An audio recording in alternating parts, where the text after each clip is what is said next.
بسم اللہ الرحمن الرحیم۔ ناظرین، آج کی اس ویڈیو میں بتایا جائے گا کہ کن انبیاء کرام علیہ السلام کا ذکر قرآن پاک میں آیا ہے اور ان کے کیا نام ہیں۔ اس کے علاوہ بتایا جائے گا کہ رسولوں اور آسمانی کتابوں کی اصل تعداد کتنی ہے، اور یہ بھی بتایا جائے گا کہ نبی اور رسول میں کیا فرق ہے۔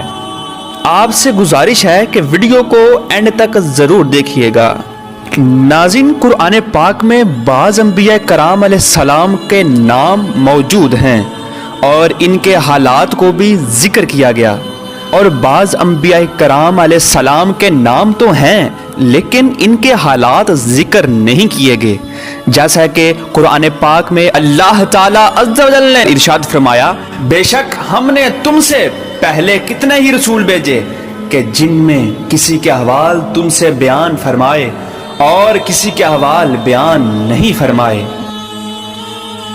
ناظرین، قرآن پاک میں جن انبیاء کرام کے نام آئے ہیں وہ یہ ہیں: حضرت آدم، حضرت نوح، حضرت ابراہیم، حضرت اسماعیل، حضرت اسحاق، حضرت یعقوب، حضرت یوسف، حضرت ہود، حضرت صالح، حضرت لوط، حضرت موسیٰ، حضرت ہارون، حضرت شعیب، حضرت داؤد، حضرت سلیمان، حضرت زکریا، حضرت یحییٰ، حضرت الیاس، حضرت الیسع، حضرت ادریس، حضرت ذوالکفل، حضرت یونس، حضرت ایوب، حضرت عیسیٰ علیہم الصلاۃ والسلام، اور حضرت محمد مصطفیٰ صلی اللہ علیہ وآلہ وسلم۔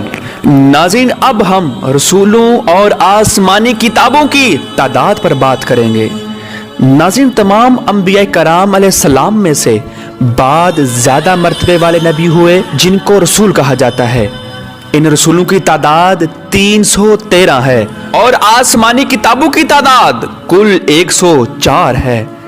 ناظرین، 4 کے مستقل نام ہیں: توریت، انجیل، زبور اور قرآن پاک۔